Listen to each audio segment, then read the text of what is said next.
సొమ్మొకడిది సోకొకడిది అన్నట్లుగా రిపీట్ సొమ్మొకడిది సోకొకడిది అన్నట్లుగా ఎవరిదో భూమి దర్జాగా ఆక్రమించేస్తూ ఉంటారు కబ్జారాయుళ్ళు. ఇంకొందరైతే అధికారాన్ని అడ్డం పెట్టుకుని విచ్చలవిడిగా భూదందాలకు కూడా పాల్పడుతూ ఉంటారు. ప్రభుత్వ భూములను అప్పనమంగా ఆక్రమించేస్తూ ఉంటారు. అయితే ఇకపై వారి ఆటలు సాగబోవా? భూ కబ్జాలకు పాల్పడితే ఇక అంతే సంగతుల? కబ్జాదారుల గుండెల్లో దడ పుట్టించేలా శిక్షలు ఉండబోతున్నాయా? ఇక భూ రాబందులు తప్పించుకునే ఛాన్సే లేదా? పగడ్బందీ చట్టాన్ని తీసుకొస్తున్న కూటమి సర్కార్ కబ్జారాయుళ్లకు చెక్ పెట్టనుందా?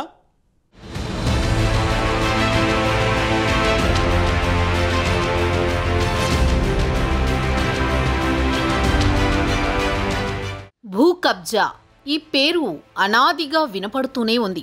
అది ప్రైవేటు భూమి అవ్వచ్చు, ప్రభుత్వ భూమి అవ్వచ్చు. కబ్జాకోరుల కన్ను పడింది అంటే ఇక అంతే సంగతులు. దర్జాగా ఆక్రమిస్తుంటారు కబ్జారాయులు. కొంతమంది అయితే అధికారాన్ని అడ్డం పెట్టుకుని నిబంధనలకు విరుద్ధంగా ప్రభుత్వ భూములను రాయించుకుంటూ ఉంటారు. పేదల భూములను ఆక్రమించుకుంటారు. మరి వారిపై ఇప్పటి వరకు చర్యలేమైనా ఉన్నాయా అంటే అటువంటి ఏమీ కనిపించవు.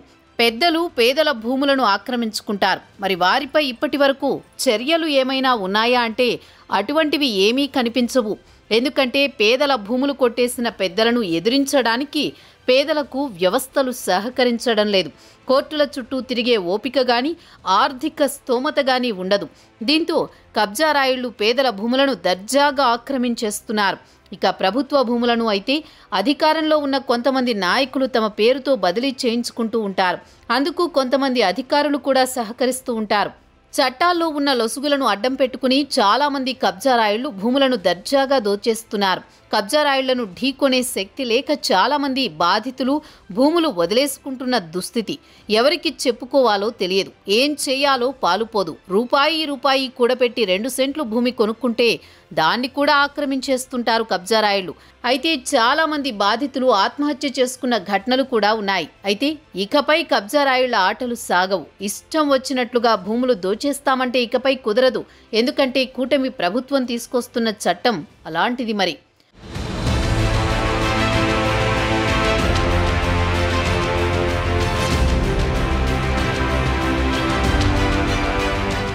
భూ కబ్జాలకు పాల్పడితే 14 సంవత్సరాల పాటు కఠిన కారాగార శిక్షను విధించే చట్టాలను తీసుకొస్తోంది కూటమి సర్కార్. భూములు అన్యాయంగా కబ్జా చేసినట్టు తేలితే శిక్ష తప్పదు. అంతేకాదు బాధితులకు కూడా భూ కబ్జాకోర్ల నుంచే పరిహారం చెల్లించే చట్టాలు తీసుకొస్తోంది కూటమి ప్రభుత్వం. గత వైసీపీ ప్రభుత్వంలో ఎన్నో వేల ఎకరాలు కబ్జాకు గురైనట్లు ఆరోపణలున్నాయి. ఉత్తరాంధ్ర, అదేవిధంగా చిత్తూరు జిల్లాలో పెద్దిరెడ్డి ముఠా, ఇలా రాష్ట్ర వ్యాప్తంగా భూ అరాచకాలు గత 5 ఏళ్లలో ఎన్నో సంఘటనలు చోటు చేసుకున్నాయని కూటమి ప్రభుత్వం చెబుతోంది. అంతేకాదు వైసీపీ ప్రభుత్వ హయాంలో భూ కబ్జాలు చేస్తున్నారని తెలుగుదేశం, జనసేన, బీజేపీ ఆరోపణలు చేశాయి. అయితే ఇప్పుడు తీసుకొచ్చే కొత్త చట్టంలో వైసీపీ హయాంలో కబ్జాకు గురైన భూములను తిరిగి రికవరీ చేసే అవకాశం కనిపిస్తోందని పరిశీలకులు చెబుతున్నారు. ఏపీలో లక్షల ఎకరాల ప్రభుత్వ భూములు ఉన్నాయి. అయితే గత ప్రభుత్వ హయాంలో వైసీపీకి సంబంధించిన నాయకులు, అధికారులను నయానో భయానో బెదిరించి మరీ తమ పేరిట రాయించుకున్నారని తెలుగుదేశం, జనసేన ఆరోపిస్తున్నాయి. ఇప్పుడు వారందరికీ కఠిన శిక్ష తప్పదని అంటున్నారు.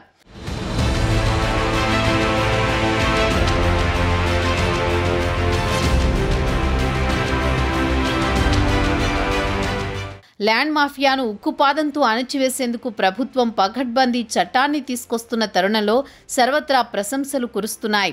అర్ధబలం, అంగబలంతో రెచ్చిపోయిన ల్యాండ్ మాఫియా కట్టడే లక్ష్యంగా సామాన్యుల ఆస్తులకు రక్షణ కవచంలాగా నూతన ఆక్రమణల నిషేధిత చట్టాన్ని ప్రభుత్వం తీసుకొస్తోంది. ముఖ్యంగా పవన్ కళ్యాణ్ వైసీపీ నేతల భూ అరాచకాలపై గళమెత్తారు. గత 5 ఏళ్లలో అనేక సభల్లో పవన్ వైసీపీ నేతల భూ అరాచకాలను ప్రశ్నించారు. అధికారంలోకి వచ్చాక వైసీపీ కబ్జారాయుళ్లను కఠినంగా శిక్షిస్తామని తేల్చి చెప్పారు.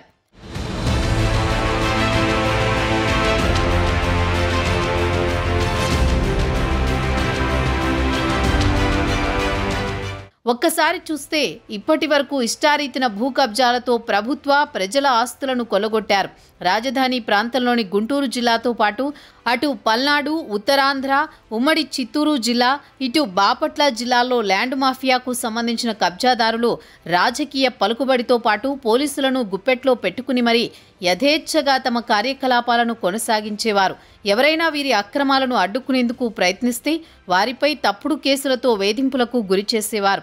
కోర్టులకు వెళితే ఎన్నేళ్లకు కేసు తేలుతుందో అర్థం కాక కొందరు, కోర్టులకు వెళ్లలేక మరికొందరు, కోట్ల ఖరీదైన ఆస్తులను వదులుకోలేక ఇంకొందరు, అలాగని న్యాయ పోరాటం చేయలేక సతమతమవుతూ వచ్చారు.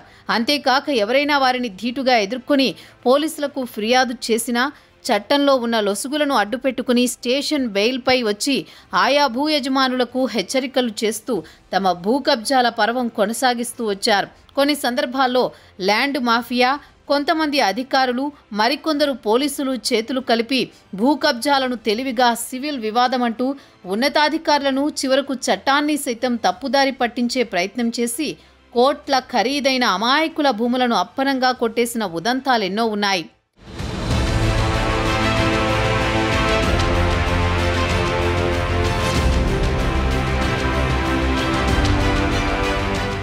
గడిచిన 5 ఏళ్లలో రాష్ట్ర వ్యాప్తంగా, ముఖ్యంగా ఉమ్మడి చిత్తూరు, ఉత్తరాంధ్ర, గుంటూరు జిల్లాల్లో భూమాఫియా రెచ్చిపోయింది. ఖరీదైన భూములను కొట్టేశారు. ఓవైపు ప్రభుత్వ అసైన్డ్ భూములు, చుక్కల భూములు లాంటి వాటిని తమ మాయాజాలంతో చేతులు మార్చుకున్నారు. పేదలు, అమాయకుల ఆస్తులను తప్పుడు రిజిస్ట్రేషన్లతో వశం చేసుకున్నారు. ప్రశ్నించిన వారిపై తప్పుడు కేసులు బనాయించి వేధింపులకు గురి చేశారు. కూటమి ప్రభుత్వం అధికారంలోకి రాగానే టీడీపీ, జనసేన రాష్ట్ర కార్యాలయాల్లో ఫిర్యాదుల స్వీకరణ కార్యక్రమం ప్రారంభించారు. గడిచిన 5 నెలలుగా రాష్ట్ర వ్యాప్తంగా వస్తున్న ఫిర్యాదుల్లో 80% పైగా ల్యాండ్ మాఫియా సాగించిన భూ కబ్జాలపైనే రావడంతో ప్రభుత్వం ఉలిక్కిపడింది. మరోవైపు నాడు అధికారాన్ని వెలగబెట్టిన వారిలో అనేక మంది మంత్రులు, ఎమ్మెల్యేలు, కీలక పదవుల్లో ఉన్న నాయకులు, వైసీపీ ముఖ్య నేతలు పెద్ద ఎత్తున ప్రభుత్వ భూములను తమ పేరిట, తమ అనుయాయుల పేరిట బినామీ పేర్లతో కొట్టేశారు. వీటిని పరిశీలించిన ప్రభుత్వం ల్యాండ్ మాఫియాపై ఉక్కుపాదం మోపాలని నిర్ణయించుకుని పకడ్బందీగా భూ కబ్జా నిషేధిత చట్టాన్ని తీసుకొస్తోంది. ఈ నేపథ్యంలో రానున్న కొద్ది నెలల్లో ఈ చట్టం అమల్లోకి రాబోతోంది.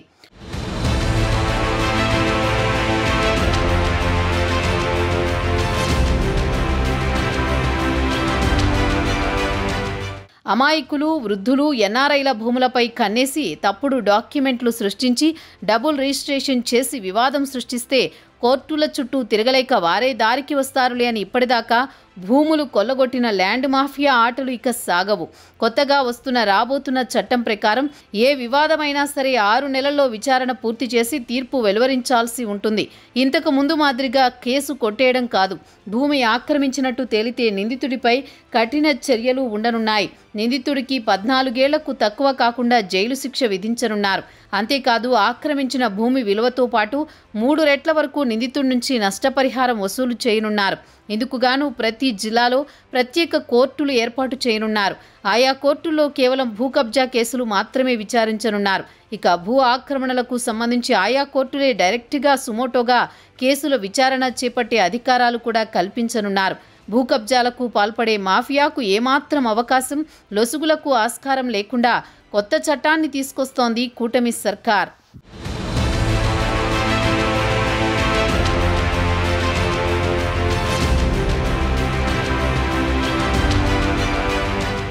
వైసీపీ హయాంలో గత 5 ఏళ్లలో ఏం జరిగిందో ప్రత్యేకించి చెప్పనక్కర్లేదు.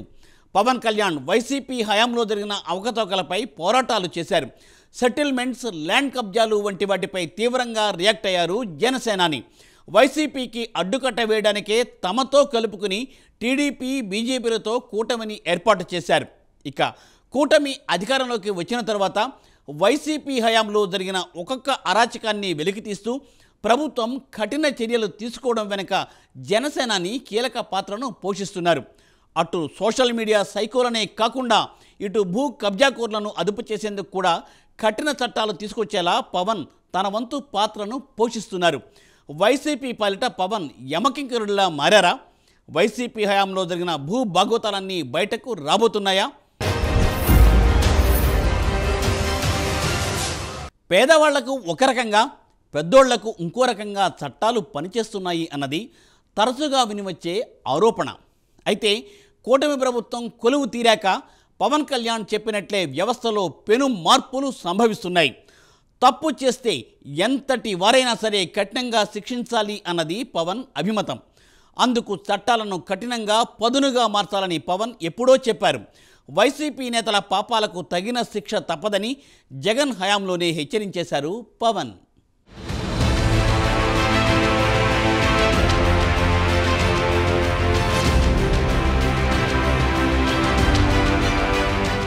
కూటమి అధికారంలోకి వచ్చాక దేనికి లొంగని ఎవరికీ భయపడని సిన్సియర్ ఆఫీసర్లను వెతికి మరీ తెస్తున్న పవన్ కళ్యాణ్ వ్యవస్థలో పలు మార్పులకు తన వంతు పాత్ర పోషిస్తున్నారు. ఏపీ రాజకీయాల్లో పవన్ కళ్యాణ్ తెచ్చిన మార్పు ఎవరూ ఊహించనిది.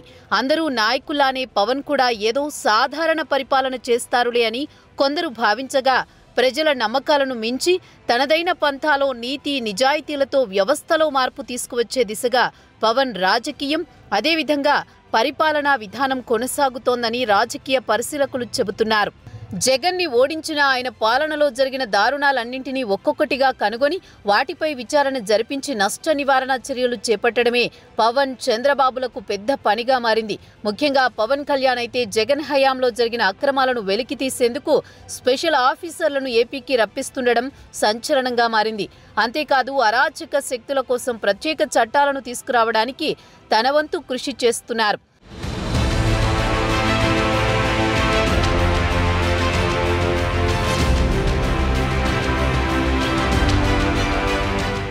భూకబ్జాలు మాత్రమే కాదు, జగన్ హయాంలో ఇంకా అనేక అవకతవకలు జరిగాయని టీడీపీ, జనసేన ఆరోపిస్తున్నాయి. అయితే వాటన్నింటినీ కూటమి సర్కార్ బయటకు లాగుతోంది. ముఖ్యంగా పవన్ కళ్యాణ్ అయితే తప్పు చేసిన వారిని వదిలేదే లేదని అంటున్నారు. అసెంబ్లీ సాక్షిగా చంద్రబాబు కూడా తప్పు చేసిన వారు తప్పించుకోలేరని చెప్పిన సంగతి తెలిసిందే.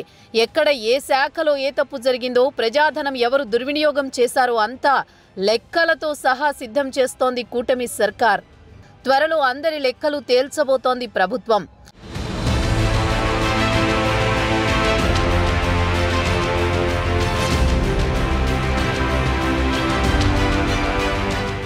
ప్రస్తుతం అమల్లో ఉన్న భూ ఆక్రమణల చట్టం 1982లో తీసుకొచ్చింది. గత 25 ఏళ్లుగా ఆ చట్టం అమలు ఊసేలేదు. చట్టం అమలు కాకపోవడంతో దురాక్రమణదారులు రెచ్చిపోతున్నారు. వందల కోట్ల విలువైన ప్రభుత్వ భూములను కబ్జా చేస్తున్నారు. వీరికి కొందరు రెవెన్యూ అధికారులు సహకరించి రాత్రికి రాత్రే భూ రికార్డులు మార్చేస్తున్నారు. అక్రమార్కులకు రాజకీయ నేతలు కూడా తోడవడంతో చట్టం అమలు చట్టుబండలైంది. కొందరు ప్రజాప్రతినిధులు సైతం ప్రభుత్వ భూముల రికార్డులను మార్చేసి అమ్ముకున్న ఉదంతాలున్నాయి. జగన్ ప్రభుత్వంలో అధికార పార్టీ నేతలు కబ్జాకోరులు రెచ్చిపోయారు. ప్రభుత్వ, ప్రైవేటు తేడా లేకుండా విలువైన భూములను స్వాహా చేశారన్న ఆరోపణలున్నాయి. కూటమి ప్రభుత్వం అధికారంలోకి వచ్చాక ప్రభుత్వ అసైన్డ్ భూముల రక్షణకు చర్యలు తీసుకుంటోంది. ల్యాండ్ గ్రాబింగ్ చట్టం తీసుకొస్తామని సీఎం చంద్రబాబు జూలైలో ప్రకటించారు. ఏదైతే గతంలో 1982 ల్యాండ్ గ్రాబింగ్ చట్టం ఉందో దాన్ని సవరించి నూతనంగా ల్యాండ్ గ్రాబింగ్ చట్టం కూడా తీసుకురాబోతా ఉందో అధ్యక్ష, నిన్ననే మనం అసెంబ్లీలో కూడా ప్రవేశపెట్టడం జరిగింది అధ్యక్ష. ఎందుకంటే అధ్యక్ష 1982 ల్యాండ్ గ్రాబింగ్ యాక్ట్ వచ్చి కేవలం అర్బన్ ప్రాంతానికే ఉండేది. కాకపోతే రూరల్ ప్రాంతాల్లో కూడా విలువలు పెరిగిన తర్వాత గత 5 సంవత్సరాల పాలకులు దాన్ని భూముల్ని చాలా అన్యాక్రాంతం చేశారు. కాబట్టి చీఫ్ జస్టిస్ కంకరెన్స్తో సపరేట్గా దీనికి కోర్ట్స్ పెట్టడం కానీ అలాగే శిక్షను కూడా అధ్యక్ష 10 సంవత్సరాల నుంచి 14 సంవత్సరాలు శిక్ష పడే విధంగా కూడా ఈ యొక్క కొత్త చట్టం తీసుకొస్తున్నదో అది కౌన్సిల్లో కూడా రాబోతా ఉంది అధ్యక్ష. ఎందుకంటే మొన్న 6వ తారీఖునే ఇది ఒక మన క్యాబినెట్లో పాస్ అవడం జరిగింది, ఆమోదించడం జరిగింది అధ్యక్ష. అలాగే శాసనసభలో కూడా నిన్న ప్రవేశపెట్టాం అధ్యక్ష. ఎందుకంటే అధ్యక్ష ఈ యొక్క ల్యాండ్ గ్రాబింగ్ యాక్ట్ మూలంగా అధ్యక్ష ఏదైతే ఈ కబ్జాకోరులు ఉన్నారో, ఎవరైతే భూ ఆక్రమణ చేశారో వాళ్ళందరికీ గుండెల్లో దడ పుట్టించాలి. అలాగే భవిష్యత్తులో కూడా ఎప్పుడు కూడా పేదవాళ్ళు ప్రతి ఒక్క సెంటిమెంట్ ఎమోషన్ అధ్యక్ష వాళ్ళ భూములు లాక్కుని అన్యాక్రాంతం అవ్వకూడదని చెప్పే లక్ష్యంతోనే ఈ యొక్క ల్యాండ్ గ్రాబింగ్ యాక్ట్ తీసుకొస్తాను అధ్యక్ష. ఎందుకంటే అధ్యక్ష వాళ్ళ పెద్దందరూ మాట్లాడుతున్నారు లిక్కర్ గురించి, ల్యాండ్ గురించి ఏదో తక్కువ మాట్లాడితే వాళ్ళకే మంచిది అధ్యక్ష. ఎందుకంటే గత 5 సంవత్సరాలు శాండు, మైనింగు, లిక్కరు, ల్యాండు దీంట్లో అత్యయంగా అన్యాయం జరిగిందనేది తెలిసే ఈ రాష్ట్ర ప్రజలు ఆ పరంధాముడు వాళ్ళకి 11 ఇచ్చాడు సార్ అసెంబ్లీలో ఎలక్షన్లో.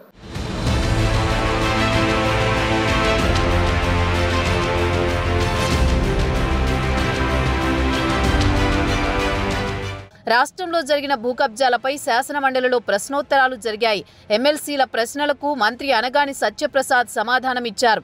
గత ప్రభుత్వంలో 13.59 లక్షల ఎకరాలు ఫ్రీ హోల్డ్ చేశారని మంత్రి విమర్శించారు. ప్రజా ఫిర్యాదుల వ్యవస్థ ద్వారా 8,305 ఎకరాలు కబ్జా జరిగినట్లు ఫిర్యాదులు అందాయని మంత్రి అనగాని తెలిపారు. 7,873 ఎకరాలు అక్రమంగా రిజిస్ట్రేషన్ జరిగినట్లు గుర్తించామన్నారు. కబ్జాకు గురైన బీసీ, ఎస్సీ, ఎస్టీ అసైన్డ్ భూములపై పరిశీలన చేస్తున్నట్లు తెలిపారు. భూ కబ్జాలు అరికట్టేందుకు ల్యాండ్ గ్రాబింగ్ చట్టం తెస్తున్నామని, భూ కబ్జాలకు పాల్పడిన వారికి 10 నుంచి 14 ఏళ్ల శిక్ష పడేలా కొత్త చట్టం ఉంటుందని, కబ్జాదారుల గుండెల్లో దడ పుట్టించేలా శిక్షలుంటాయని మంత్రి అనగాని సత్యప్రసాద్ తెలిపారు.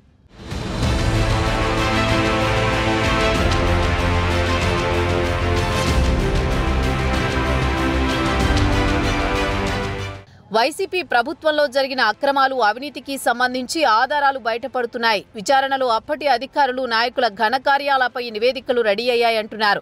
గత 5 ఏళ్లు వైసీపీ ప్రభుత్వంలో అవినీతి అక్రమాలపై ప్రతిపక్షంలో ఉన్నప్పటి నుంచి కూటమి పార్టీలు ఆరోపణలు గుప్పించాయి. అధికారంలోకి వచ్చాక ఆ నిర్వాకాలపై ముఖ్యమంత్రి చంద్రబాబు, డిప్యూటీ సీఎం పవన్ కళ్యాణ్పై సీనియర్స్గా దృష్టి సారించి విచారణలకు ఆదేశించారు. ఇప్పుడు ఆ సిఐడి, ఇతర నిఘా సంస్థల విచారణలన్నీ చివరి దశకు చేరి నివేదికలు తయారయ్యాయంటున్నారు. ముఖ్యంగా భూ అక్రమాలకు సంబంధించి వైసీపీ ప్రభుత్వం గద్దె దిగాక కూడా అనేక ఘటనలు చోటు చేసుకున్నాయి. గత ప్రభుత్వంలోని అవకతవకలు బయటకు రాకుండా ఫైల్స్ దహనం కేసులు చోటు చేసుకున్నాయి. అంటే అధికారుల ప్రమేయం లేకుండా ఇలాంటివి జరిగే ఛాన్స్ లేదు. మదనపల్లె సబ్ కలెక్టర్ ఆఫీసుకు పథకం ప్రకారమే నిప్పు పెట్టారని రెవెన్యూ శాఖ ప్రాథమికంగా నిర్ధారించింది. మాజీ మంత్రి పెద్దిరెడ్డి మనుషులు భారీగా భూ అక్రమాలకు పాల్పడ్డారని, ఇందుకు రెవెన్యూ అధికారులు సహకరించారని తేలింది. ఈ అక్రమాలను సమాధి చేసేందుకే ఆఫీసుకు నిప్పు పెట్టారని విచారణలో గుర్తించింది. పెద్దిరెడ్డి కుటుంబం, ఆయన అనుచరుల భూ కబ్జాలు బయటకు రాకుండా ఉండేందుకు పక్కా పథకం ప్రకారమే సబ్ కలెక్టర్ కార్యాలయానికి నిప్పు పెట్టారని విచారణలో తేలింది. అయితే కూటమి సర్కార్ తెస్తోన్న చట్టం ఇటువంటి అక్రమార్కులను కటకటాల వెనక్కు పంపడం ఖాయమని అంటున్నారు రాజకీయ పరిశీలకులు. వాళ్ళు ఎంత తక్కువ మాట్లాడితే అంత మంచిది అధ్యక్ష. మదనపల్లి గురించి కూడా మాట్లాడుతున్నాను అధ్యక్ష. మదనపల్లిలో అందరికీ తెలిసింది అధ్యక్ష, 13,000 ఎకరాల దాకా తప్పుడు లెక్కలతో ఫ్రీ హోల్డ్ చేసి పేరు మార్చాలని ప్రయత్నం చేశారని చెప్పేసి ఒక నిర్ధారణకు వచ్చింది అధ్యక్ష. దాంట్లో 500 ఎకరాలు ఆల్రెడీ పూర్తి అయ్యిందని చెప్పేసి కూడా మనకు నిర్ధారణలో వచ్చింది అధ్యక్ష. తప్పకుండా అధికారులు అవ్వచ్చు, లేదా ప్రజాప్రతినిధులు అవ్వచ్చు, ఎవరైతే తప్పులు చేశారో తప్పకుండా వారికి శిక్ష పడుతుంది అధ్యక్ష. దాంట్లో ఎంతటి వారున్నా కూడా ఎవరిని కూడా వదిలిపెట్టేది సమస్య లేదు అధ్యక్ష. థ్యాంక్ యూ అధ్యక్ష.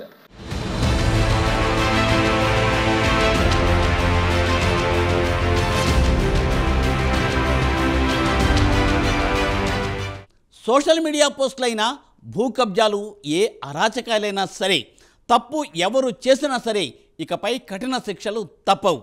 గత ప్రభుత్వంలో జరిగిన దానికి భిన్నంగా కూటమి సర్కారు ఉపేక్షించేదే లేదు అంటోంది. ఎవరు తప్పు చేసినా తాట తీస్తామని హెచ్చరిస్తోంది. మరి కూటమి సర్కారు మున్ముందు ఇంకా ఎటువంటి మార్పులు తీసుకురానుందో, వ్యవస్థలో ఇంకెన్ని సంస్కరణలు తీసుకొస్తారో వేచి చూడాల్సిందే. ఇక ఇది ఇవాల్టి బర్నింగ్ ఇష్యూ. మరొక ఎపిసోడ్తో మళ్ళీ కలుసుకుందాం. నమస్తే.